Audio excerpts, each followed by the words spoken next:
išgirsti šiandieną ir norit tiesiog paklausti, tai gali drąsiai paklausti. Aš iš savo pusės galiu tai pasakyti, gal tokia įdomesnė, ne tai kad naujiena, gal bet veikla, kuri dabar jau prasidėjus vykdyti, ne tai NKSC jau kuris laikas pradėjo ir vykdo esminių subjektų tą vadinamą planinį patikrinimą. Tai galbūt žinot, galbūt nežinot, NKSC yra tas mūsų pagrindinės kontrolės, ta pagrindinė kontrolinė institucija ir jie svarbu ir esminį subjektą šiek tiek skirtingai vertina, nes faktas, kad vien tas kategorizavimas nepadaro prioritetinius vienas ir kitus organizacijas, tai pas juos yra taip, kad visi esminiai subjektai bus tikrinami planiškai. Tai yra, jeigu esate esminis subjektas, tai galite bet kada tikėtis, kad jūs su jumis susisieks, su jūsų CISO susisieks arba su vadovais susisieks ir prašys pateikti tam tikrus dokumentus ir visą kitą. Na, o jeigu esate svarbus subjektas, tai aišku... Aš atsiprašau, Povilai, pertrauksiu, tu daliniesi įrankio. Viskas gerai. Aš sakau, aš nenorėjau dalintis tom pačiom vėl skaidrim, ta prasme, vėl kalbėti apie tos įrankius ir ką daryti nuo balandžio mėnesio, kai jau tikrai laikas tas yra praėjęs labai stipriai. Tai tiesiog grindinė naujiena įdomesnė, kad jeigu esate esminis subjektas ir dar negavote iš NKSC, tai artimiausiu metu tikrai galite tikėtis gauti iš jų laišką, jog bus kažkoks planinis patikrinimas darytas, ne? Tai jeigu tokių yra, tai iškart galiu tai pasakyti, kad jie savo raštuose tiesiog paprašo jūsų pateikti visą reikiamą informaciją, kurią turėjom padaryti ne iki balandžio mėnesio, tai yra visą reglamentavimas, kibernetinio saugumo, rizikų vertinimas, veiklos tęstinumo valdymo plano pratybų ataskaita, atitikties vertinimo ataskaita ir aišku, tų reikalingų pagal įstatymą asmenų paskirimas, tai yra CISO, IT administratorius ar saugos įgaliotinis. Tai iš tų dokumentacijų jau prašyti galite. Visais kitais atvejais, kaip sakau, jeigu nesate esminis subjektas, esate svarbus subjektas, pas jūs planinio kažkokio patikrinimo neturėtų būti, ypač jeigu jūs jau pakankamai neblogai pajudėję esate CISE, tai yra galbūt jau 100% pasiekę, kas turėjote būti pasiekę ne iki balandžio mėnesio vidurio, arba galbūt nesate 100 pasiekę, bet jau didžiąją dalį tikrai esate pasidarę ir NKSC mato, kad judėjimas kažkoks tai vyksta, tai bent mano supratimu tokių organizacijų jie turėtų neliesti, nebent kažkoks būtų specifinis incidentas ar dar kažkas, dėl ko jie nuspręstų, kad vis tik reikėtų jūs kreiptis ir kažkokią tai kontrolę pabandyti padaryti. Ne? Aš dar turiu klausimą. Pavyzdžiui, jeigu jau gavo, kad bus planinis patikrinimas, tai ką reikia, nežinau, žinoti, tarkim, ar kiek laiko truks, ar trunka? Jo, tai iš tų raštų, ką mes gavom, tai turbūt maža paslaptis, tai dar turbūt vienodi bus visiems. Nuo raštų gavimo organizacija prašoma per 5 darbo dienas į CISA pateikti visą prašomą informaciją. Jie tam rašte, jie parašo tiksliai kokią informaciją pateikti. Tai, sakykime, mano kliento vieno pavyzdžio, tai buvo variantas, kad mes buvom pateikę didžiąją dalį ne dokumentų, bet mes buvom atsiskaitę pakankamai gerai, netoli 100% buvo mūsų atsiskaitimas. Tai jie tiesiog paprašo, jeigu esate kažkas jau kėlę dokumentus, tai jau žinote, kad kai priduodam CISA informaciją, kad turime kažkokius tai pasidarę dokumentus, reglamentavimus dar kažką, mes pačių dokumentų nekeliam, tiesiog įrašome, jog ta tokia tvarka arba tokia ataskaita yra parengta ir įkeliame įsakymų pavadinimą, įsakymų numerį, kuriuo tą ataskaitą pasitvirtiname, kaip reikalauja įstatymas. Ir tada, kai jie parašo tą laišką, tai po to rašto gavimo, nuėjus į CISA, mes jau galime įkelti, atsiranda tas mygtukas, jisai aktyvuojamas ir mes galime tiesiog prie to mūsų įrašo anksčiau padaryto, kur mes įrašėme įsakymų numerį, mes jau galime įkelti tą tikrai dokumentą, tą tikrą įsakymą ir tikrus tuos failus. Ne? Tai mes tai įkėlę, visą tai padarom per 5 darbo dienas, tada, kaip jie sako, jie įsipareigoja per 10 darbo dienų, tai realiai per 2 savaitės, atlikti tą patikrinimą ir po patikrinimo per 5 beros darbo dienas jie ataskaitos projektą tiksliau jums turėtų atsiųsti ir tam ataskaitos projektui, jeigu gerai atsimenu, yra 20 darbo dienų, bent pirminis toksai variantas, 20 darbo dienų susipažinti su tą ataskaitą Ir jeigu kažkokių klausimų yra arba manote, kad kažkokių tai neatitikimų yra ataskaitoje, tai tą ataskaitą galite, tai tam žmogui specifiniam, kuris būna priskirtas kaip jūsų patikrintojas arba auditorius, galime taip vadinti, galime jam parašyti, kad kažkas tai mums galbūt netinka, mes kažkur tai nesutinkam ir panašiai. Ne? Na ir tada, jeigu tai parašome, tada aišku, komunikuojame su to žmogum, o jeigu viskas tinka, arba jūs nieko neatsakote per 20 darbo dienų, tai jie traktuoja, kad su ataskaita jūs sutinkote ir jie tą ataskaitą iš projekto paverčia tokia kaip ir oficialia ataskaita, kurią jums įteikia, ne? Ten yra aišku ataskaitoje terminai, ką jums reikėtų padaryti, nes kažkokiu tai jie mato kažkokius trūkumus, ne? Ir terminas iki kurio laiko tai padaryti. Jeigu aš irgi bijau sumeluoti, plus nežinau, ar tie terminai nesikeis artimiausiu metu, tai lygtais 3 mėnesiai nuo pradžios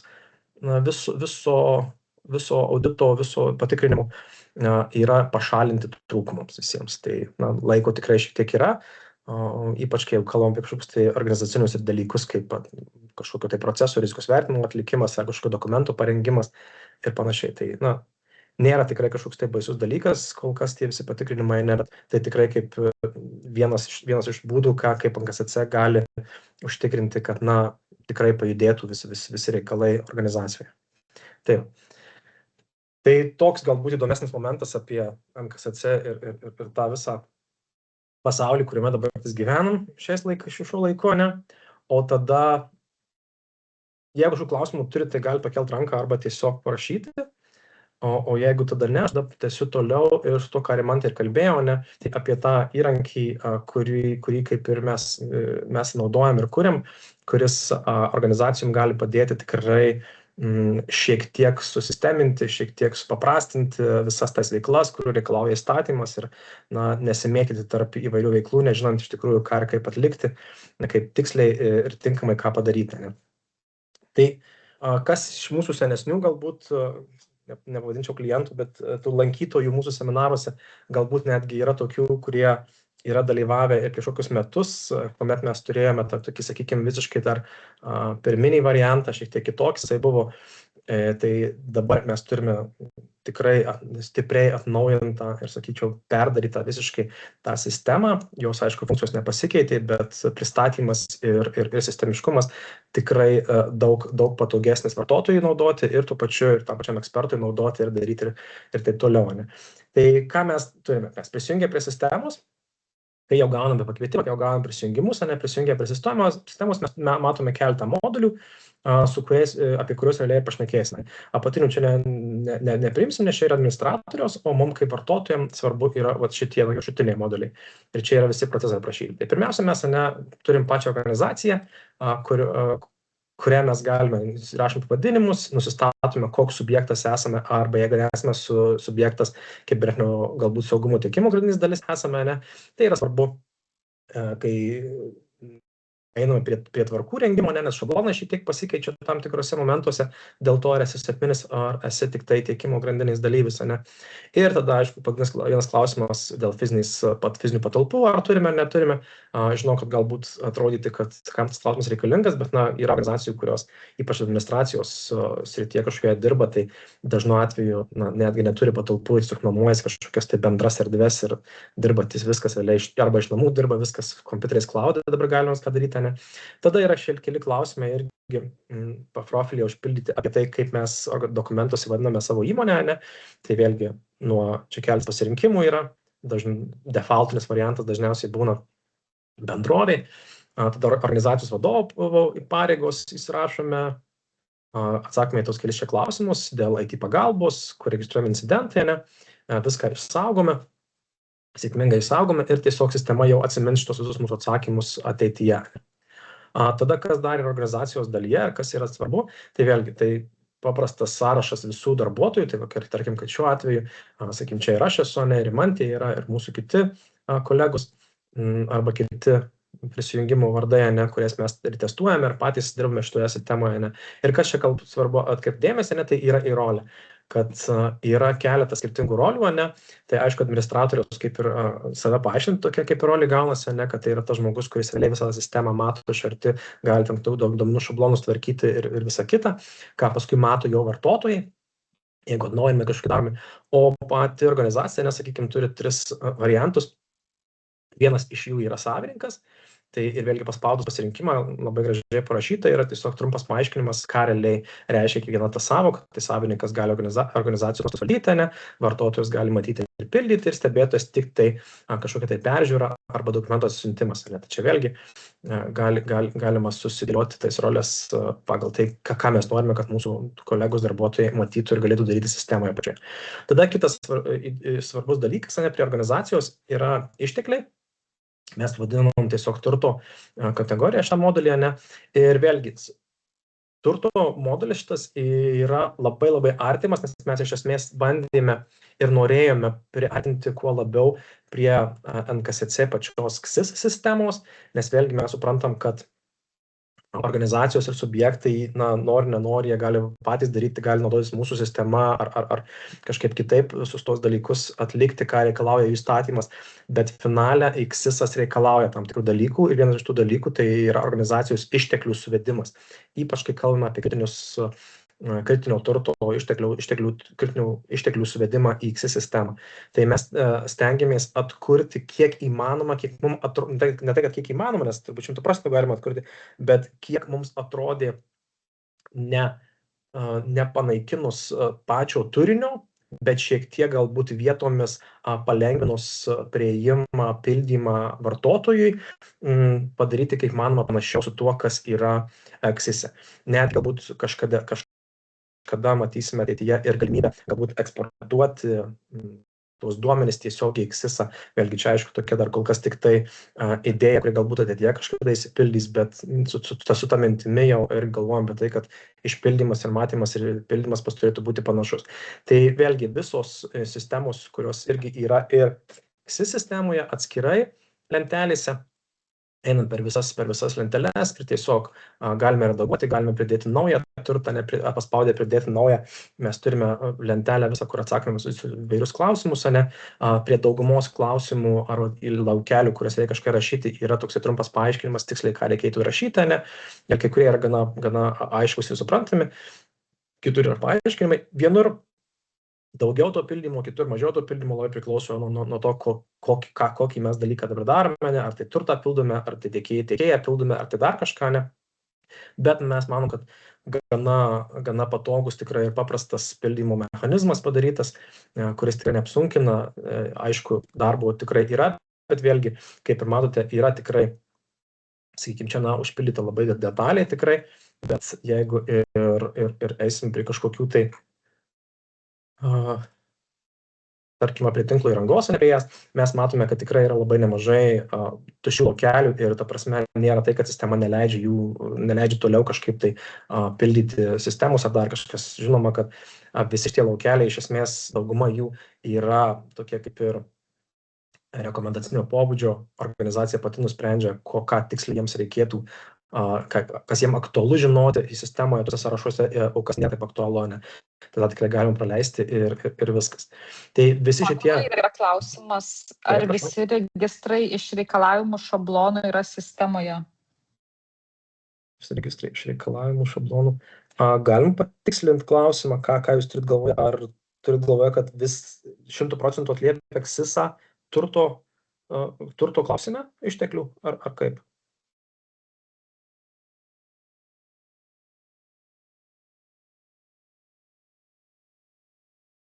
Nes ne visai suprantu klausimo tiksliai.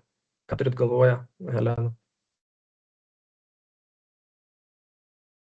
Jeigu klausėt, ar viskas, kas yra KSIS sistemoje, ar visi tie turto ištekliai, sakykime, čia išdėstyti, tai ne visai.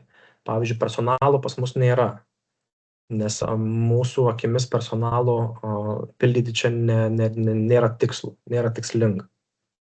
Vėlgi matysim, jeigu ateityje, kaip galbūt ir minėjau, ir man aš tikrai paminėsiu, mes suprantam, kad šita sistema, kurią mes turime, jinai tikrai nėra baigtinė versija jos, sakykime, dar 0,8 versija, iki dar pilno, sakykime, antro paleidimų dar šiek tiek yra laiko, bet mintis yra ta, kad pagrindiniai core dalykai, kurie sistemoje jau yra, jie puikiai veikia ir sąsajos sudarytos, jos galima pildyti, galima naudoti, galima turėti.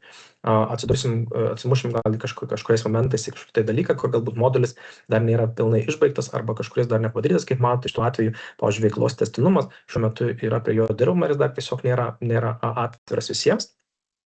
Nėra iš vis atviras, tik tai administratoriam ir testavimui dar yra padaromas, jisai yra, bet mintis yra ta, kad pagrindiniai dalykai, kurie jūs čia matote, jie puikiai veikia. Faktas, kad mes irgi reaguosime tiek į klientų pastabas, tiek į atsinaujinančius reikalavimus iš įstatymo pusės, tiek į mūsų pačių praktiką, dirbant su kitais klientais, ne, per kitas sistemas arba tiesiogiai dirbant. Ir visą tai pasimato mūsų darbe, mūsų testavimuose ir mūsų kažkokiuose tai atnaujinimuose pačios sistemos. Tai lygiai tokių pačių principų sakyčiau, kad kai kurių momentų čia nėra, bet tų momentų, kurių čia nėra, tvarkos turiu daug priedų, lentelių. Supratau klausimą. Jo, didžiąją dalimi, jau sumeluoti sakydamas, kad visus, aš norėčiau sakyti, kad visus 100%, bet gal mes dar kokią vieną ir esame praleidę, bet tik galbūt praleidę esame nebent tokiu atveju, jeigu mes planuojam ją padaryti kaip atskirą modelį, bet irgi per tą visą realiai praeisiu. Tai iš esmės turtas yra, kaip jeigu išsekant mūsų šablonus, NKSC šablonus, turtas yra, turto registrai visi yra 13 tvarkos priedai. Iš esmės, visi tie turto registrai, tai būtent čia visi tie registrai turto ir sudėti, kas yra tvarkos prieduose, parašyti. Lygiai taip pat yra pagal įstatymą reikalaujama, kad būtų gedimų registras daromas, tai vėlgi lygiai taip pat ir čia mes turim atskirą registrą gedimų, kuomet šiuo metu nieko nėra, bet vėlgi jeigu mes norim gedimą užpildyti, spaudžiam kažkokį serverį, pasirenkam serverį iš to, ką esame užsipildę, pasirenkam visus reikiamus dalykus, gedimo datos, automatiškai metat dabartinį laiką, nustatom vietas, kur ir kaip įvyko, priskiriam tam tikrus dalykus, vėlgi tiesiog išsaugom ir atsiranda. Tada vėlgi įstatymo taip pat raidė reikalauja, kad organizacija turi savo trečiosios šalies visą tiekėjų sąrašą, tai lygiai taip tokiu pačiu principu mes padarę esam kaip ir tvarkoje, kaip priedas, taip ir čia visas sąrašas, kurį galime mes pildyti, kaip mums patinka, su visa informacija, kurios mes manom, kad reikia. Ir lygiai taip pat trečių šalių incidentai, vėlgi lygiai taip pat, jeigu vyksta incidentas, mes pasirinkame jau iš mūsų užpildytų trečių šalių sąrašų, kokia trečioji šalis buvo, kad įvyko incidentas, vėlgi užpildome visą informaciją, kurią mums reikia užpildyti apie tą būtent incidentą ir atsiranda tą sąrašą, papildome, jį registruojame ir mes matome visam laiko, jisai išlieka, galime matyti kaip logą, žiūrint į ateitį. Tada, jeigu kadangi paklausite, gal ne iš eilės praėjusiu, bet tiesiogiai peršus į procesus. Tai čia mes įdėjome prie organizacijos šituos procesus, nes mes matom juos kaip vienos iš tokių svarbesnių, galbūt organizacijai turėti, priskirti prie organizacijos to modulio, sakykim taip, tos vietos. Ir tada mes turime procesų modulį. Procesų modulyje turime jau tą didžiąją dalį tų procesų, kuriem nereikia galbūt atskiro modulio, kaip rizikos atitikties ar ten poveikio veiklai analizės, bet, kaip ir sako, tvarkose yra tie visi priedai, kuriuose mes irgi, kai dirbam su klientais, pildom juos, sakykime, taip anksčiau pildyvom rankiniu būdu, dabar galėsim pildyti, tarkim, netgi automatiškai šitoje sistemoje. Tai vėlgi, žurnaliniai įrašai, žurnalinių įrašų visa informacija, ko reikalauja, ir yra lygiai taip pat pridėdinėjom įrašus ir pildom visą tą sąrašą, lygiai taip pat su veiklos tęstinumo moduliu. Viena iš dalių yra būtent valdymo grupių sukūrimas ir sudarimas, tai tiek yra veiklos tęstinumo valdymo grupė VTVG, žinoma, arba veiklos atkūrimo grupė, VA grupė, tas visas grupės mes irgi čia susikūrėm atskirai. Atsarginės kopijos, visi trys taip, registrai ir 3 procesai, kurie aprašomi tvarkoje, tai visų pirma informacinės sistemos, tada atkūrimo grafikai ir stebėsenos tie registrai arba ataskaitos, sakykime taip, tada turim saugumo spragas ir pokyčius, irgi atskiri tabai, irgi aprašyti tvarkose ir čia įdėti kaip atskiras procesas, kriptografinių valdymų, visi 3 priedai, kuriuos rastumėte tvarkoje, visi 3 yra perkelti būtent čia. Fizinė apsauga, raktų ilgalaikiai išdavimai, irgi pridėti įrašai, kam raktus galima išdavinėti, irgi aprašyti tvarkoje yra. Ir aišku, prieigos ir paskyros, Tai teisės, administratoriai, visko reikalauja įstatymas, viskas aprašyta tvarkose. Tai iš esmės sakyčiau, kad 100% mūsų tikslas laiką buvo, kad mes viską, kas įmanoma perkelti į sistemą, kad nereikėtų atskirai Excelio failų kažkaip pildyti, viską perdarom į šitą sistemą, kad čia būtų viskas vienoje vietoje, prisijungiant ir viską mato. Faktas, mes dabar dirbam su klientais, sakykime, dar Exceliuose, tai faktas, kad pirmam kartui darbo tikrai yra nemažai, bet nepriklauso, ar tu sistemoje dirbsi, ar tu prie Excelio dirbsi pirmam kartui, jeigu neturėjau iki šiol kažkokių tai registrų, iš kurių tiesiog galite ištraukti ir copy-pastinti, tai tikrai užtrunka laiko tarpas nemažas, bet vėlgi, tiesiog toks darbas, toks reikalavimas šiai dienai iš įstatymų ir viskas. Tai procesų dalys būtų būtent tos, kažkas yra organizacijos pridėta, o kažkas ir procesų modulyje ir visą tai užsipildžius, iš esmės atitiktumėt jau visus procesus, kurie yra aprašyti tvarkose, jau vykdytumėt ir jau būtumėt susipildę pilnai. Ok. Lygtais, manau, kad atsakiau turbūt tą klausimą. Tai apie procesus tiek, tada galbūt atskirai į atskirus tokius modeliukus paeikime. Pirmas iš jų, aišku, yra, sakykime, galbūt net didžiausias, bet tikriausiai labiausiai pirmas žingsnis, kurį dažniausiai organizacijos ir daro, ir mes siūlome daryti, tai yra būtent reglamentavimo susitvarkymas. Ir kaip dabar atrodo tas reglamentavimo susitvarkymas, tai šiai akimirkai, kaip pavyzdys, mes turime sudėję 14 dokumentų. Ir kaip galite įsivaizduoti, tas 14 dokumentų yra būtent iš NKSC ištraukti, ne pavyzdžiai, ir jų šablonai parinkti. Ir kaip pavyzdys, mes turime pasitvirtinę visas tvarkas, išskyrus vieną pačią politiką nesam pasitvirtinę. Tai šitą politiką specialiai aš padariau, kad būtų nepatvirtinta, kad pamatytumėt, kaip procesas vyksta. Ne? Tai mes tiesiog einame į tą pačią politiką. Čia ir pasirenkam, kas bus tos politikos tvirtintojas. Tai sakykime, šiuo atveju aš pasirinkau save, kad galėčiau to daryti. Patvirtinimo data yra automatiškai yra ta, kurią mes dabar susidarę esame šitą dokumentą. Ne? Yra klausimai, sakykime, kuriuos mes turime atsakyti, kai kur yra vienas klausimas, kai kur yra keli klausimai, tvarkose priklausomai nuo tvarkos sudėtingumo ir nuo to, kokius pokyčius tvarkoje reikia kažkaip tai padaryti. Ne? Tai, sakykime, paimkim tą standartinį variantą, kad yra dvi atskiros grupės, kurios bus kuriamos veiklos tęstinumo valdymo. Ne? Ir mes galim tiesiog pasikoreguoti, pasiskaityti tvarką, susipažinti su ją. Ne? Ir jeigu viskas netvarkoje, mes galime beje atsisiųsti tvarką. Jeigu manom, kad mums turinys kažko tai netinka, ne? Aišku, kai mes atsisiūsime tvarką, prasideda šiek tiek kitoks procesas, nes tada vietoj to, kad naudoti NKSC šablonus, mes jau turime įkelti mūsų tvarką ir tada, kai mes įkeliame savo tvarką, sistema automatiškai tada turi per naują patikrinti, ar toje tvarkoje, kurią mes įkėlėme, yra visi reikalingi reikalavimai, kuriuos pagal defaultą arba šabloniškai ta tvarka turėtų turėti. Nes kiekviena tvarka yra parengta būtent vadovaujantis 18 nutarimu ir visi tie reikalavimai yra perkelti į vieną arba kitą tvarką, atitinkamai pagal kategorijas. Tai, sakykime, tie pagrindiniai dalykai politikoje yra ten viskas, kas susijęs su rizikos vertinimu ir kaip net turi būti daromas antroje tvarkoje yra ir panašiai. Tai, sakykime, jeigu jūs išimsite šitą tvarką ir kažką modifikuosite, tai sistema automatiškai ją įkėlus per naują turės patikrinti, ar visi reikalavimai atitinka taip, kaip ir turėtų būti. Bet jeigu naudojate paprastai tą variantą ir šablonus naudojate NKSC, su visais jau reikalavimais įkeltais, pasirenkat atsakymus ir tiesiog siunčiat patvirtinimus. Ir, matot, laukia patvirtinimo, ne? Ir tada pažiūrėsim, aš turėčiau neužilgo tą gauti. Aš gaunu laišką, kuriame manęs prašo patvirtinti. Aš spaudžiu peržiūrėti ir patvirtinti, mane numeta į langą. Aš kadangi nuorodą turiu, mano vardas pavardė, nes man buvo pateiktas, aš netgi neįeinu pačią sistemą, aš tiesiog per nuorodą prieinu prie pačio dokumento ir aš galiu atmesti arba patvirtinti. Spaudžiu patvirtinti, patvirtinimas baigtas ir tiek žinių. Ne?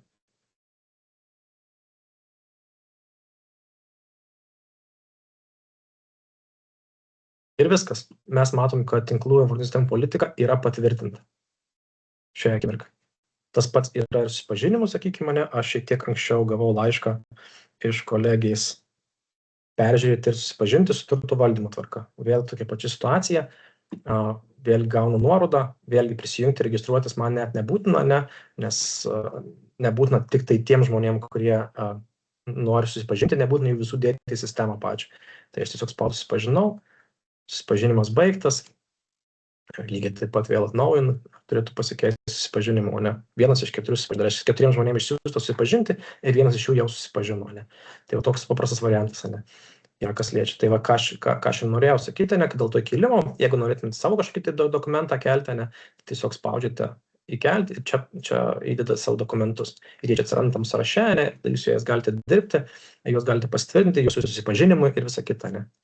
Vėlgi, nebūtinai, jeigu kalbam apie pačią sistemą kaip įrankį, bet ne tik kaip kibernetinio saugumo kažkokį įrankį, tai netgi kažkokias kitas tvarkas jūs drąsiai galite čia dėti ir kelti susipažinti kolegom ir panašiai. Tai dokumentų modelis, kad toksai paprastas, ne, yra, matome, kiek yra patvirtintų. Jeigu, tarkim, žiūrėsime kažkokios tai patvirtintos tvarkos, vėlgi, ne, matome, kas yra tvirtintojas, kaip pavyzdys, ne, koks patvirtinimo laikas, kada buvo patvirtinta, data tiksliai yra, o čia yra parašyta, ne, automatiškai užregistruojamas yra dokumentas, kad turėtų savo kažkokį numerį, tarkim, šitą numerį ir šitą datą, jūs tiesiogiai galite dėti į XIS sistemą, kaip tą numerį, kurio reikia, kad patvirtintumėte, jog taip mes šitą tvarką turime, ne? Vėlgi čia mes galime spausti susipažinti ir panašiai. Jeigu spausime suformatuoti iš naujo, tai automatiškai ta tvarka tampa nebe patvirtinta, o mes ją formuojame iš naujo, galbūt kažkokius tai pakeitimus darysim, galbūt tvirtintojas kažkoks kitas bus, ar tiesiog norime atsinaujinti, nes kaip žinote, kiekvienais metais reikia dokumentaciją atsinaujinti, jeigu niekas nebuvo pasikeitę, tai faktas, kad mes kažko taip nekeisime joje, bet patį patvirtinimą, kad tikrai pažiūrėjome, kad tikrai patikrinome, galime tiesiog padaryti formatuodami iš naujo. Tai taip atrodo dokumentų mūsų modulis, labai paprastas tikrai, bet pilnai užtenka jo, kad mes į sistemoje turėtume visą dokumentaciją vienoje vietoje ir panašiai.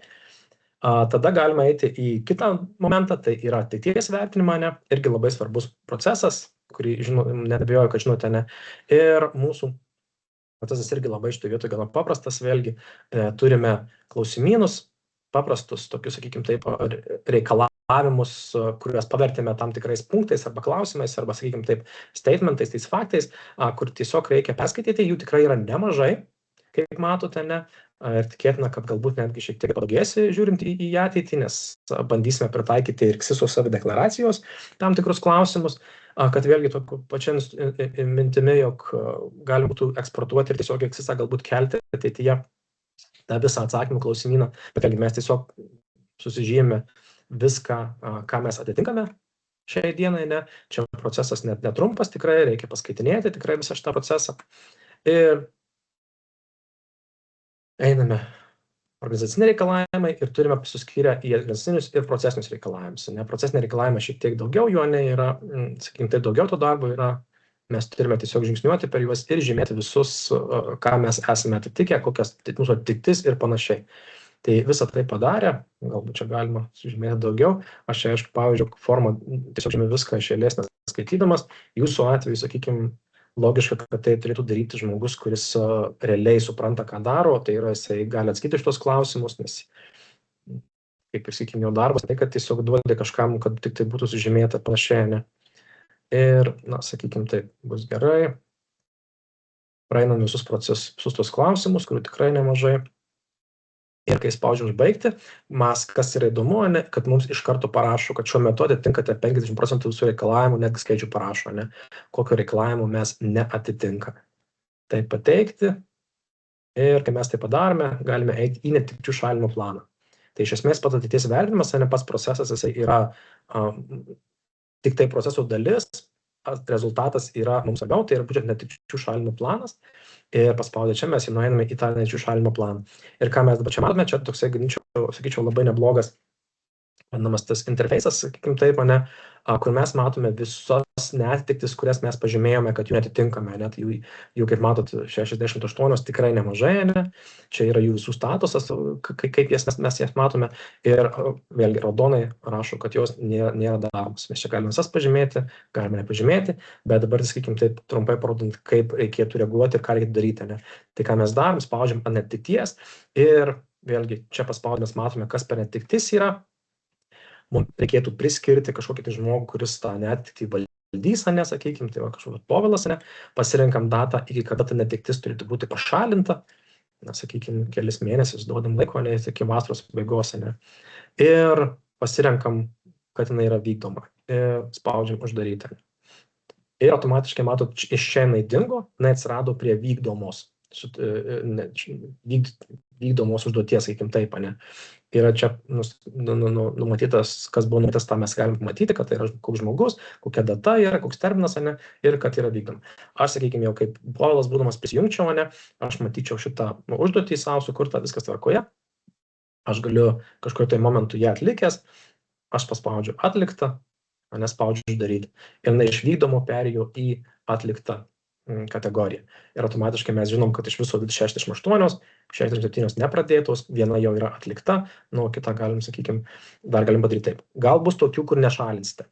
Nes dėl ko šitas optionas yra, dėl to, kad yra galbūt variantų, kuomet techniškai resursų klausimą dar jūs žinot, kad artimiausiu metu, tarkim per metus ar 2, niekaip negalėsite šitos netikties pašalinti. Dėl kažkokios tai priežasties ir nusprendžiate, kad nenorit, kad jinai kabotų, jūs tiesiog padarote, kad jinai nebus šalinama, ne, ir nieko nereikia priskirti tada ir tiesiog uždarot.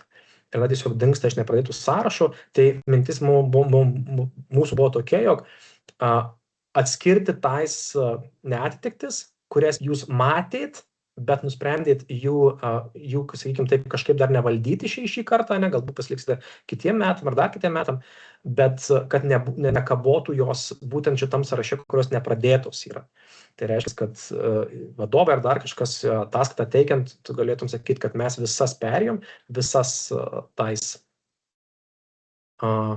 visas netiktis mes užfiksavom, visom kažkokius tai paskyrėm žmonės, arba nusprendėm, kad jų nedarysime.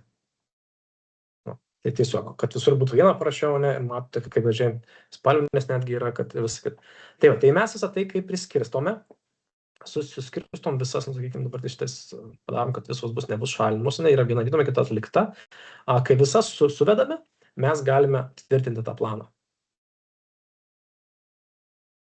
Dabar tai plano patvirtinimo mintis yra ta, kad planas jau kaip į archyvą jisai įeina, ne, tam, kad, sakykime, po kelių mėnesių ar dar kažkas, arba kažkas jeigu paspaustų, kad naujas vertinimas netyčia, kad niekur nedingtų tas planas, kuris yra, ne, kurį mes pastvirtume. Tai jisai atranda archyve ir visada jisai bus čia kaip įrodymas, kaip logas, kaip žurnalinis įrašas, kad toks buvo.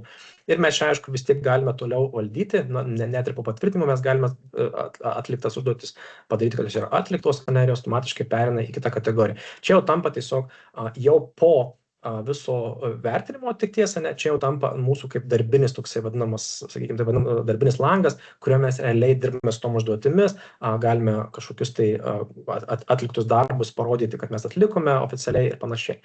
Tai va, toks būtų atlikties. Ir aišku, netolimoje visai ateityje bus įdiegtas ir atsisiuntimas ataskaitos kaip galimybei, kuri šiai dienai irgi yra testavimo stadijoje ir greitų metu turėtų atsirasti ir galėsite ne tik valdyti visas sistemas, bet ir atsisiųsti pas save, jeigu jums atrodys, kad kažkokiu žiūrėjai jums reikia ataskaitą atsisiųsti pas save į sistemą. Ok, sekantis tada būtų rizikos vertinimas. Labai panašus procesas ir tiesiog stengiamės, kur įmanoma padaryti panašumų, ne? Tai vėlgi galima, specialiai norėjau pradėti iš naują su jumis tiesiogiai, ne? Ir iš eilės matytumėt, kas irgi kaip gražiai vyksta, ne? Tai rizikos vertinimas, nors ir panašus procesas, aišku, bet šiek tiek skiriasi tam tikri dalykai. Tai visų pirma, mes pradedam nuo tinklo apsaugos priemonių turėjimo, kurios paskui atsiduria ataskaitoje gražiai irgi. Tai čia sužymim kažką, ką turime ir panašiai. Čia gana nemažai yra tų priemonių. Sakykime, kelias sužymėjom, viskas tvarkoje, neturimus trūkstamus, viskas ok. Važiuojam toliau. Čia turime susižymėti vertinimus išteklius. Šitas anksčiau, galbūt jeigu kažkas yra su mumis bendravę ar ankstesnėje sistemoje, kurią mes buvom rengę, šitos dalies nebuvo pas mus, nes šita dalis atsirado po to, kaip NKSC naują metodiką pasiūlė vasario mėnesį, būtent vertinti rizikas per turto prizmę labiau negu per tiesiog pažeidžiamus ir grėsmes, ne, tai aišku, nors pažeidžiamai ir grėsmės vis dar svarbu, bet šiek tiek įsivelia ir pats turtas, kurį mes vertime. Tai čia mes ką padarėme, mes tiesiog turime 8 kategorijas kuriuose mums reikia sužymėti, kokį turtą realiai mes vertinam. Tai yra, kuris turtas mums aktualus, pavyzdžiui. Galbūt jūs išorinių specialistų neturite, net jūs jų nežymėsite. Galbūt jūs, tarkim, neturite mobiliųjų įrenginių kaip tokių, nes tiesiog naudoja tik kompiuterinės darbo vietas ir viską. Tai mes tiesiog ir nežymim jo kaip turto.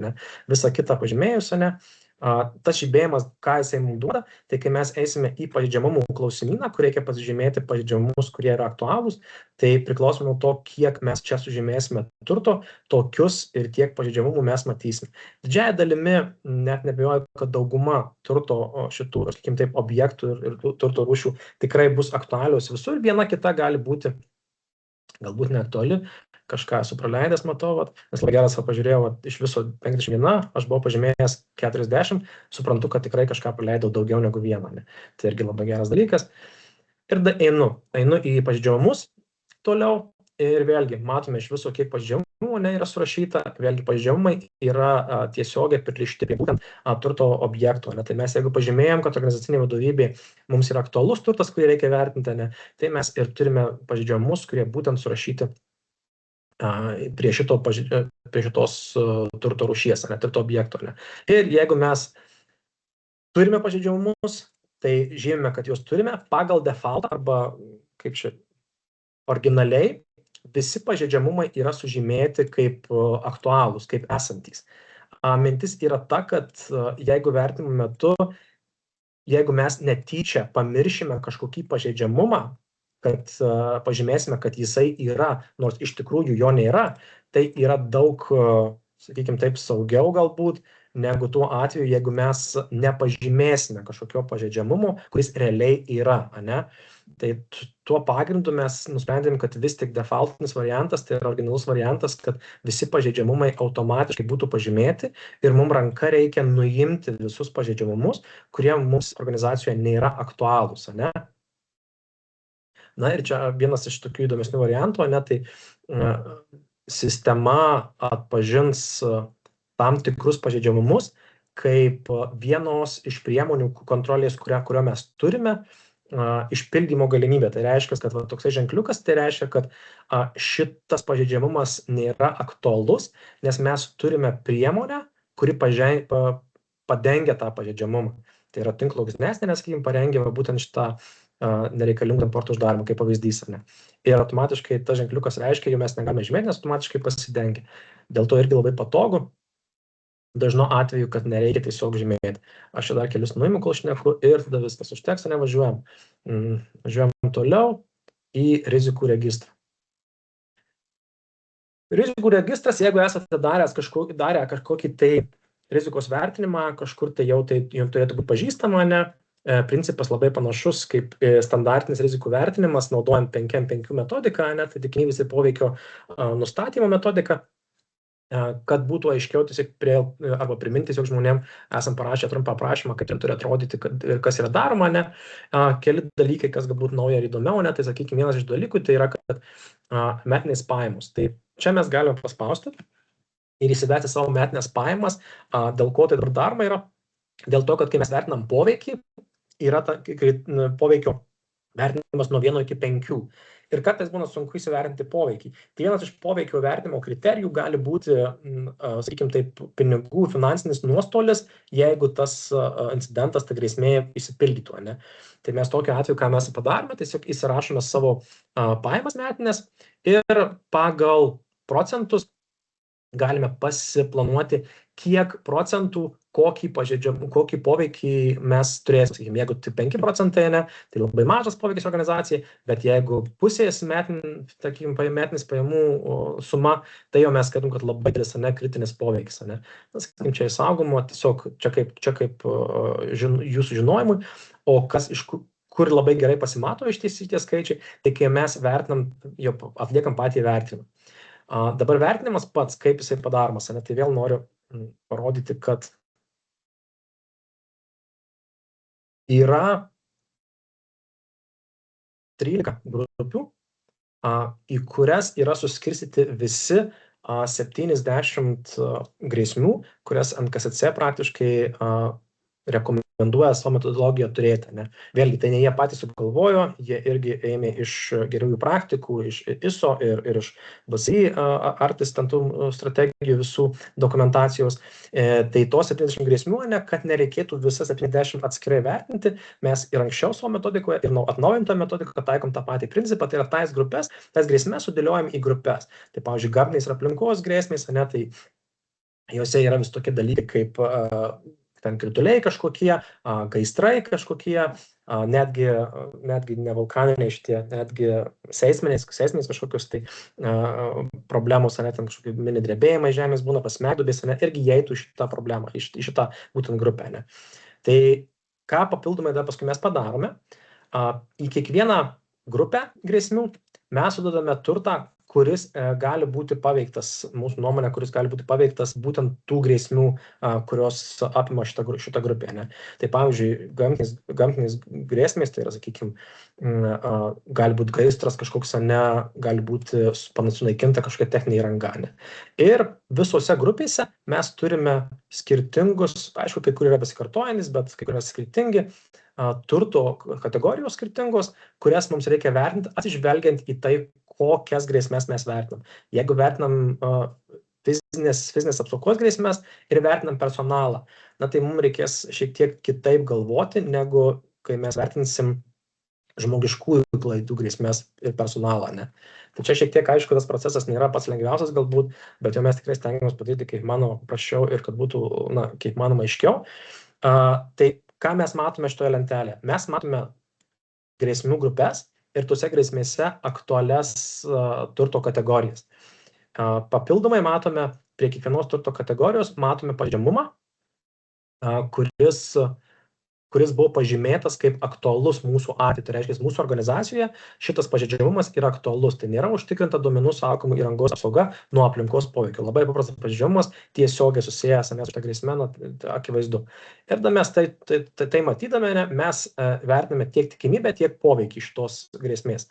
Prie kiekvieno skaičiuko, kaip mes galime įvertinti, galim pažymėti tik tai vieną, ne, mums pagalbai yra būtent toksai gražus langelis iššauka su kriterijais, į kuriuos aš galiu atsižvelgti vertindamas. Tai sakykime, aš įvertinsiu trejetu, kaip tikėtina, ir tada poveikis. Poveikis lygiai taip pat, daugiau šiek tiek kategorijų yra, ne, poveikio, bet kas svarbu galbūt, ne, tai kad ta suma, kurią mes įrašėme ir tuos procentus, kuriuos mes įrašėme, jeigu atsimenate, ne, viršutinis pats eilutė, automatiškai pasikeičia nuo to, kokią mes sumą įrašysime. Ir jeigu mes matom, kad poveikis galimas, jeigu tai įranga techninė kažkokia svarbi mums sugestų, ne, taptų nenaudojama, o mums automatiškai tada būtų poveikis labai didelis. Ir mes ką turim? Mes turim poveikį tikimybę ir automatiškai lygis yra priimtinas arba nepriimtinas. Pagal, kaip ir čia bus aprašyta, pagal gerasias tas praktikas, mes skaitom, kad jeigu rizika yra iki 10, mes traktuojam, kad jinai yra priimtina, o jeigu yra virš 10, mes traktuojam, kad jau yra nepriimtina. Bet vėlgi suprantam, kad kiekviena organizacija gali turėti, sakykime, kažkokį tai poreikį vis tik laikyti riziką priimtiną arba nepriimtiną labiau iš subjektyvios pusės, ne tik iš matematinės pusės, todėl galima padaryti pokytį, bet kaip norim paspausti pokytį, kad vietoj to, kad būtų nepriimtina, taptų priimtina, ne, mes tai galim padaryti, aišku, šoka toksai kaip ir informacinis laukelis, kad ar tikrai nori tai padaryti, ne, ir jeigu mes tai padarom, atsiranda, persiskaičiuoja, ne tai, kad persiskaičiuoja, bet tiesiog persiverčia mūsų vertinimas, tačiau atsiranda laukelis, kuris primina tiek mums, tiek visiems kitiem į ateitį žiūrint į ataskaitas ir archyvus, ne, kad tas priimtinumas buvo pasirinktas rankiniu būdu. Reiškia, žmogus, kuris darė vertinimą, jisai pats nusprendė padaryti, kad rizika priimtina, nors skaičiai sako, kad tai turėtų būti nepriimtina. Grįžkime prie to, kas yra prašyta, ne, ir aišku, jeigu yra rizikos priimtinos, viskas gerai, lygiai tokiu pačiu principu galim padaryti, kad mes norim, kad tai maža kažkokia rizika, ne, gal grėsmę, mes norim padaryti nepriimtiną, net jeigu nėra kažkokia didelio poveikio ir tikimybės klausimas, ne. Tai vėlgi, visą tai jo padarę, mes galime žingsniuoti tam toliau, ne, čia visko nežymėsiu, ne. priemonių planą ir priemonių planas jau yra mums pažįstamas, nes labai panašus į tai, kas yra ateities vertinime. Vėlgi panašiai labai ta lentelė, kurioje mes matome priemonės, sakykime taip, kurias mes turime įgyventi. Rizikų valdymo priemonių planas. Tai ten kalbėjome apie rizikas, o čia yra tos rizikos, tos priemonės, kurios atitinka tais rizikas, kurias mes įvertiname kaip nepriimtinas ir kaip priemoniai tai rizikai suvaldyti, kažkokia yra mums pasiūloma čia. Lygiai tokiu pačiu principu, užeiname ant priemonės, matome šiek tiek dalesnę informaciją, galime nustatyti būseną, jau sakėm, yra vykdoma, nustatom, kas tas vykdytojas, nustatom data, kokia yra, ir dar galime nustatyti lygių prioriteto aukštas, žemas, vidutinis, nes tai yra aktualu. Ir dar vienas dalykas, kas galbūt nėra ateities vertinime, čia yra naujau, yra reikalingų išteklių, nes netgi pagal įstatymą, kaip vienas iš ataskaitos punktų, kas turi būti ataskaitai, būtent yra reikalingi ištekliai tai priemonė įgyventi. Sakykime, jeigu mes kažkokie turėsim priemonę, kurioje reikia galbūt įdiegti kažkokį tai įrankį būtinai, tokį PAM ar dar kažką, tai mes galėsime kažkaip tai pasiplanuoti, pasižiūrėti IT arba SOCO specialistai, analitikai, pažiūrėti į rinką, kokios maždaug yra kainos ir kiek maždaug kainuotų tokią priemonę mums įgyti. Čia kaip pavyzdys, toks paprastas banalus. Vėlgi, tai padarė, vėl matome, kad lygiai taip pat nuėjo į vykdomą skiltį ir visą kitą ir taip toliau. Ir principas toks pat, spaudžiam patvirtinti. Tiesa, reikia visom paskirti ir atskirai, o gal momentas įdomus, jeigu norim visas padėti, negalime pradėti, jeigu nesam paskirę žmogaus ir datos. Būtinai reikia paskirti kažkokią tai datą ir žmogų, kuris turės atlikti. Kad nebūtų taip, jog, čia žinot, kaip tas variantas, kai jeigu reikia iškviesti, kad kažkas iš aplinkinių iškviestų greitąją pagalbą policiją, tau reikia pirštu parodyti žmogų ir sakyti, iškviesk tu policiją, nes jeigu pasakysi, kas nors iškvieskit, niekas neiškvies. Tai čia panaši situacija turbūt. Kažkas padarys, tai niekas nepadarys, tai dėl to reikia tiksliai nurodyti, kas toksai yra. Ir tokia kaip ir pagalba, vizualizacijos padarytas suvestinis langas, kuriuo mes realiai galime matyti tos visus dalykus, ką mes padarėme, tai kiek realiai išteklių vertiname, kokios rizikos įvertintos buvo, kiek tiksliau kokios maždaug matrica rizikų tas žemėlapis, kur stovi tos mūsų rizikos, matome, mūsų žymėjau, mes turim 4 rizikas, kurios yra priimtinos ir 2, kurios yra, sakykime, taip, nepriimtinos ir tokios detalesnės informacijos, kurią galim pastudijuoti ir turėti ir viską. Lygiai tokiu pačiu principu, kaip ir ateities, rizikų ataskaita irgi artimiausiu metu bus prieinama parsisiųsti. Ataskaita vėlgi bus padaryta pagal tą ne mūsų NKSC siūlomą tokią ataskaitos modelį, nebus 1:1 tikrai, nes tikrai yra momentų dalykų, kur mes manom, kad yra per daug, perteklinė informacija, bet ta svarbiausia informacija ir svarbiausia informacija, kurią pagal įstatymą reikia ataskaitoje turėti, mes tikrai viską padarysime ir viskas tenai bus ir galima pasisiųsti tiesiog turėti ir kai reikės įkelti ataskaitas, irgi galėsite tai padaryti. Ir kadangi matau laiko tikrai mažai, aš taip pasikalbėjau labai greitai, paskutinis modelis, kurį mes turime, tai yra poveikio veiklai, sakykime, analizė, ir vėlgi čia šitas modelis, jisai labai aktualus ir reikalingas veiklos tęstinumo modulio, kaip ir kaip čia pradinis žingsnis, sakykime taip, nuo jo reikia daryti ir kokia mintis jo yra, kad mes įsivertinti turim visą poveikį analizį. Tai finansiniai nuostoliai, poveikio brėžimai, finansiniai nuostoliai, poveikio vartotojai, saugumas, teisinės pasekmės, įvaizdžio blogėjimas. Paskutiniais dalys yra jos kaip ir nekintamos, jų rašyti nereikia, reikia užpildyti finansinius nuostolius ir poveikį vartotojams.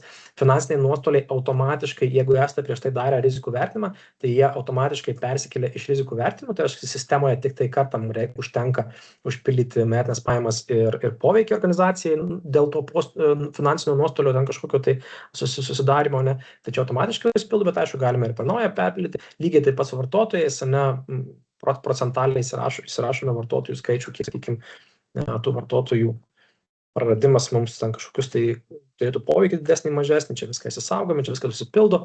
Tada toleruotiną poveikį susižymėme, tai reiškia susižymė pagal tai, ką čia susižymėjome, tuos procentus ir panašiai, mes susižymė, kuris, sakykime, tai poveikis mums dar yra toleruotinas. Tai yra paskutinis, kurį mes dar galim toleruoti, nes virš jo jau mums būtų per daug organizacija, sakykim taip, ne. Tada tiesiog yra kritinių procesų ir naudojamų išteklių langai 2, tai ką mes čia pasidarome, tiesiog susivedame visus kritinius procesus, kurie organizacijai, iš esmės, dėl kurių organizacija ir funkcionuoja, ne. Tai, sakykim, gamybos organizacijos visos gamybą įsives, kažkokius pardavimus, tiekimus ar dar kažką netokio įsives. Tai yra tie procesai, kurių veikimas yra organizacijos prioritetas. Tai čia būtent toks langas. Sekantis punktas yra visi naudojami ištekliai suvedimas, tai iš esmės prie to proceso, kuris mums reikalingas organizacijai gyvuoti, mes pridedam visus išteklius, kuriuos tas procesas naudoja. Tai, sakykime, gamyba naudoja Google Drive, gamyba naudoja Microsoft, ne, vėlgi čia aišku pavyzdžiai šią akimirką tik tai, bet mes suvedame visus tuos išteklius ir supildome reikalingus parametrus, tokius kaip incidentų valdymo laikas, nereagavimo laikai, nutoleruotini informacijos praradimo laikai ir kiekiai. Ir aišku, MBCO, ką reiškia bendraja prasme, tai yra minimalūs reikalavimai, kad tas išteklius galėtų funkcionuoti. Pavyzdžiui, kad jeigu tai šnekam apie informacinę sistemą, ko minimaliai mums reikia, kad ta sistema veiktų, ne.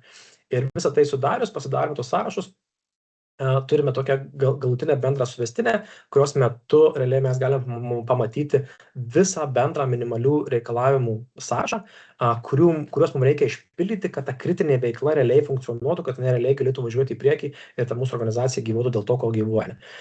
Visas šitas procesas veiklos poveikio veiklai analizė, jisai tiesiogiai siejasi su mūsų veiklos tęstinumu, kurį, kaip ir sakau, galbūt kito pristatymo metu galėsim pristatyti. Ir tikslas yra tas, kad tiesiog veiklos tęstinumo metu mes galime visas kritinius procesus, kritinės veiklas jau susižymėti ir atskirai kiekvienai jai rengti atskirus detaliuosius planus ir veiklos tęstinumo valdymo planą. Tai va, tai viskas, pabaigiau 2 minutės, dar palieku Rimantai užbaigti mintį, užbaigti susitikimą.